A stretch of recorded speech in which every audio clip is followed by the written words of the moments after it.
श्री राधा कृष्णाय नमो नमः। सर्वप्रथम मैं भगवान श्री राधा कृष्ण के श्री चरण कमलों की वंदना करता हूँ। आप सभी भक्त और श्रोताजनों को भी सादर नमस्कार करता हूँ। ग्रंथ श्री ब्रज के भक्त से आज हम संत भक्त महात्मा श्री फूल बाबा जी के भक्ति जीवन चरित्र कथा का श्रवण करेंगे, जो इस ग्रंथ में इस प्रकार से वर्णित है।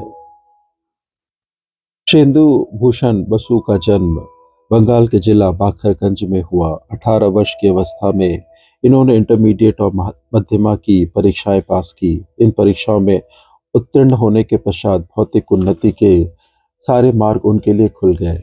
उनकी तीक्ष्ण बुद्धि, अच्छा स्वास्थ्य, परिश्रमी स्वभाव और उच्च शिक्षा के लिए उपलब्ध अवश्य पारिवारिक सुख समृद्धिपूर्ण भविष्य की सूचना देने लगे। कोई कहता है कि वे उच्च कोटि के विद्वान बनेंगे, कोई कहता है कि वे एक सफल वकील या बैरिस्टर बनेंगे, कोई कहता है वे एक यशस्वी समाज सेवक और नेता बनेंगे। पर कोई भी कल्पना न कर सका कि वे 20-22 वर्ष की अल्प अवस्था में ही वृंदावन के बांके बिहारी के श्रृंगार के लिए फूलों की चोरी करने वाले फूल बाबा बनेंगे। पर इसमें आश्चर्य की कोई बात नहीं। बांके बिहारी का प्रभाव ही कुछ इस प्रकार का है, जिसकी उनके ऊपर एक बार दृष्टि पड़ जाए, जिसके मानस पटल पर उनकी बांकी छवि एक बार उदय हो जाए, जिसके कर्ण कुहर में उनके नाम, गुण, रूप, लीला कथा की ध्वनि एक बार गूंज जाए, उसका लौकिक दृष्टि से सब कुछ एकदम उलट पुलट हो जाना कोई असाधारण बात नहीं। इंदु भूषण के पिता श्री निशिकांत बसु बड़े कृष्ण भक्त थे, इसलिए वृंदावन के श्री बांके बिहारी से अल्प अवस्था में ही उनका परिचय हो जाना स्वाभाविक था। जब से उनका परिचय प्राप्त हुआ, तभी से उन्हें प्रतीत होने लगा कि उनके यथार्थ बंधु आत्मीय स्वजन वे ही हैं। उनका धाम ही अपना धाम है, उनकी सेवा ही अपना धर्म है। जैसे तैसे विद्यार्थी जीवन के कुछ दिन व्यतीत कर 20 वर्ष की अवस्था में वे कलकत्ते के नगेंद्र मठ के विष्णु स्वामी संप्रदाय के संत श्रीयुत ध्यान प्रकाश जी महाराज से गोपाल मंत्र में दीक्षा लेकर व्रज चले गए।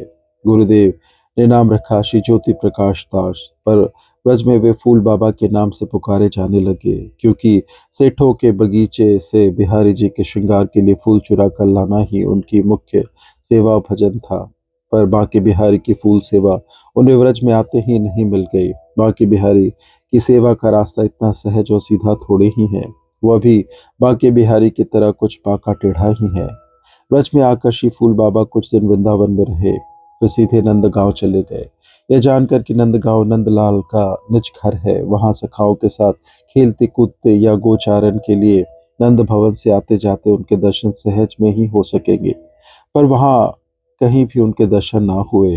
जब खोज खोज कर हार गए, तब उन्होंने प्राण त्याग करने का निश्चय कर अनशन आरंभ कर दिया। साधु महात्माओं के बहुत समझाने पर भी अनशन नहीं छोड़ा। तब एक दिन बांके बिहारी ने स्वप्न में दर्शन देकर कहा, मेरा दर्शन हठ से नहीं प्रेम से होता है, कल यहाँ से उत्तर दिशा में चले जाना। श्री बांके बिहारी जी ने अपना रास्ता आप ही बता दिया। नंदगांव से उत्तर दिशा में बरसाना है। नंदग्राम का प्रकृत रास्ता बरसाना होकर ही है। बरसाना नंदलाल की हलादिनी शक्ति प्रेम स्वरूपनी श्री राधा रानी का स्थान है। नंदलाल सब प्रकार से प्रेम के अधीन है, इसलिए प्रेम की अधिष्ठात्री देवी राधा रानी के अधीन है। उनके संकेत के बिना वे कुछ भी कर सकने में लाचार है। उनकी कृपा प्राप्त करने के लिए राधा रानी की कृपा प्राप्त करना अनिवार्य है। बाबा वृषभानु नंदनी का स्मरण करते हुए बरसाने की ओर चल दिए। वे जैसे ही सिंह द्वार पर पहुंचे, उन्होंने देखा कि एक व्यक्ति उनके लिए राधा रानी के प्रसाद का थाल लेकर वहां खड़ा है। राधा रानी को इस रूप में बाबा का स्वागत करना ही था, क्योंकि उन्हें स्वयं नंदलाल ने उनकी शरण में जाने के लिए प्रेरित किया था। राधा रानी का दिव्य प्रसाद प्राप्त कर उन्होंने अपना कई दिनों से चला आ रहा अनशन समाप्त किया। उस प्रसाद को प्राप्त कर उन्हें एक नया बल, नई स्फूर्ति प्राप्त हुई। उन्हें लगा कि करुणामयी राधा रानी की शरण में जाते ही उन्होंने अपना करुणा वरति उनके ऊपर उड़ेल दिया है। वे इस प्रकार उनके करुणावारी से अभिषिक्त हो उनके भाव में दिन रात डूबे रहकर बरसाने के निर्जन और सुरम्य साकरी खोर में भजन करने लगे। वे हर समय भाव समाधि में डूबे रहते। उनके आहार आदि की चिंता स्वयं राधा रानी को करनी पड़ती। वे कभी किसी को प्रेरणा देकर प्रसाद उनके पास पहुंचा दिया करती। कभी कभी तो वे स्वयं ही ब्रजवासी बालिका के रूप में खाने की सामग्री ले उनके पास उपस्थित होती। राधा रानी को इस प्रकार कष्ट करते देख उन्होंने मधुपुरी के लिए जाना आरंभ कर दिया। कुछ दिन साकरी खोर में भजन करते और राधा रानी की अनुपम कृपा का अनुभव करते हुए बीत गए तो उन्हें बाकी बिहारी की याद फिर उद्वेलित करने लगी। वे राधा रानी का कृपा आशीर्वाद लेकर वृंदावन पहुंचे। वृंदावन में निधिवन नामक स्थान है जहाँ प्रिय प्रियतम सखियों सहित आज भी रास विलास करते हैं।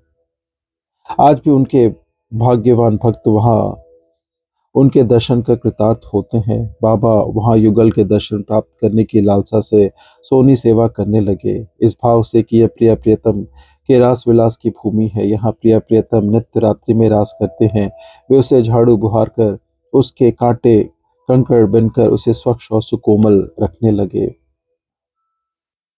फूल बाबा निरंतर यह भावना करते कि वे राधा रानी की प्रिय सखी हैं। इसी भाव से वे निधिवन में सोनी सेवा करते और बाकी बिहारी के मंदिर में फूल सेवा। बाकी बिहारी के श्रृंगार के लिए जहां तहां से फूल चुनकर लाते। उन्हें जहां जिस कोठी या बगीचे में सुंदर फूल खिले दिख पड़ते उसी में घुसकर फूल तोड़ने लगते। उनके लिए वृंदावन के सभी स्थान वृंदावन बिहारी के थे और वहां के सभी फूल उनकी सेवा के लिए खिलते थे। इसलिए उन्हें कहीं से फूल तोड़ने में संकोच नहीं होता था। पर उनके भाव को सब लोग नहीं समझते थे, इसलिए उन्हें कभी गालियां सुननी पड़ती, कभी मार तक खानी पड़ती। एक बार तो उन्हें हवालात की हवा भी खानी पड़ी, पर उन्होंने यह सेवा नहीं छोड़ी। कुछ दिन बाद सेठ हरगुलाल ने उन्हें बिहारी जी के बगीचे से फूल तोड़ने की छूट दे दी। तब उन्होंने दूसरे बगीचे से फूलों की चोरी करना बंद कर दिया। कोई कार्य शुभ हो या शुभ, प्रभु उससे प्रसन्न है या अप्रसन्न, उसके परिणाम से जाना जाता है। फूल बाबा की फूल सेवा के फलस्वरूप उन्हें युगल की जो कृपा मिली, उससे अनुमान लगाया जा सकता है कि प्रभु उनके चोरी के फूलों से कितना प्रसन्न थे। प्रिया प्रियतम को जब किसी भक्त पर कृपा करनी होती है, तब योग माया उसके लिए भूमिका तैयार कर देती है, उसके अनुकूल किसी लीला विशेष का सृजन कर देती है। एक दिन जब निधिवन में रास नृत्य हो रहा था, नृत्य करते करते प्रिया जी के नुपुर बिखर गए। सखियों ने उन्हें समेटा और पिरोकर प्रिया जी को पहना दिया। नृत्य समाप्त हो जाने पर प्रिया जी ने नुपुरों को गिना, एक नुपुर कम था। सखियां उसे खोजने में जुट गई, बहुत खोजने पर भी वह ना मिला। दूसरे दिन रास आरंभ होने से पूर्व प्रिया जी ने सखियों से कहा, प्रातःकाल फूल सखी निधि वन में नित्य सोहनी सेवा करती हैं। उसे आज सोहनी सेवा करते समय नुपुर अवश्य मिला होगा, तुम उसके पास जाकर नुपुर ले आओ। उधर फूल बाबा भाव समाधि में देख रहे हैं कि उन्हें सखी रूप में रासमंडल में सोहनी सेवा करते समय राधा रानी का नुपुर मिला है। वे सोच रहे हैं कि सखिया उनके पास नुपुर मांगने आएगी तो वे क्या कहेंगे। उसी समय सखिया उनके पास पहुंची और पूछा, तुम्हें सोहनी सेवा करते समय श्यामा जी का नुपुर मिला है? फूलसुखी ने कहा, नुपुर तो मिला है, पर वह श्याम का है या श्यामा का मैं कैसे जानूं? दोनों के चरण देखकर उनके नुपुरों से मिलान करूं तब भी ना पता चले कि नुपुर किसका है। मैं मिलाकर देखूंगी, नुपुर जिसका होगा उसी को दूंगी। श्यामा जी से जाकर सब सखियों ने ये कहा तो उन्होंने फूल सखी को बुला भेजा। उससे कहा, देख रही, नुपुर मेरा खोया है, श्याम का नहीं, नुपुर मुझे दे दो। फूल सखी ने अपना हट हट फिर ना छोड़ा। तब श्याम और श्यामा दोनों ने अपने अपने चरण उसके आगे बढ़ा दिए। फूल सखी के जन्म जन्मांतर की साध मिट गई। नील और अरुण चरण कमल द्वय को प्राप्त कर उसका भाव समुद्र उमड़ पड़ा। प्रेमशों के अर्ध से उनका प्रक्षालन कर उसने अपने प्राण पुष्प उन पर चढ़ा दिए। नुपुर तो राधा रानी को दिया ही, अपने मन और प्राण भी सदा के लिए उनके चरणों में समर्पित कर दिए। जब बाबा की भाव समाधि भंग हुई और उन्हें श्यामा श्याम सामने ना दिखे तो उनके विराग्नि ने और भी प्रचंड रूप धारण किया। वे उन्मत्त की भांति हा कृष्ण हा राधे कहकर प्रलाप करते और अश्रु विसर्जन करते ब्रह्म ज्ञान रहित हो इधर उधर डोलने लगे। इस अवस्था में उन्हें कभी श्री कृष्ण की बंसी ध्वनि सुनाई पड़ती, कभी रासलीला के दर्शन होते और कभी युगल अपनी एक झलक दिखाते और अंतर्धान हो जाते।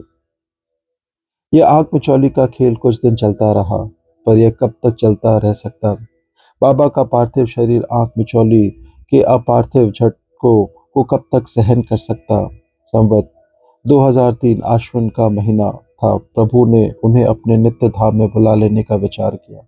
उन्हें थोड़ा ज्वर हुआ, उसके साथ साथ उन्हें आभास हुआ कि प्रभु उन्हें अपने निकट बुला लेने को व्यग्र हो रहे हैं। उन्होंने सेवा कुंज और ज्ञान गुदड़ी की रच मंगवाकर बिहारी जी के बगीचे में अपने लेटने के लिए रच की शैया बनवाई।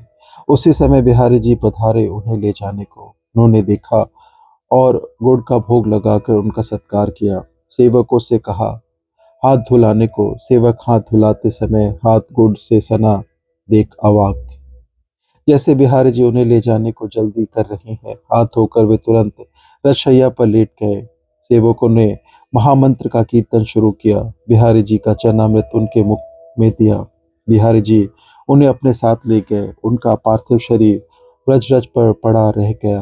अपार्थिव सिद्ध देह नित्य लीला में प्रवेश कर गया। बाबा की फूलों की चोरी का यह परिणाम, यहाँ कारागार वहाँ मुक्ति और नित्य लीला का सुख अपार। कितना अंतर है व्यवहार और परमात्म के दो दृष्टिकोणों में। इस प्रकार से ग्रंथ श्री ब्रज के भक्त से आज के अध्याय की संपन्नता होती है, जिसमें हमने श्री फूल बाबा जी के भक्ति जीवन चरित्र कथा का श्रवण किया। श्रवण करने के लिए और अपना बहुमूल्य समय देने के लिए आपको धन्यवाद। त्रुटियों के लिए क्षमा प्रार्थी हूँ। श्री राधा कृष्णाय नमो नमः।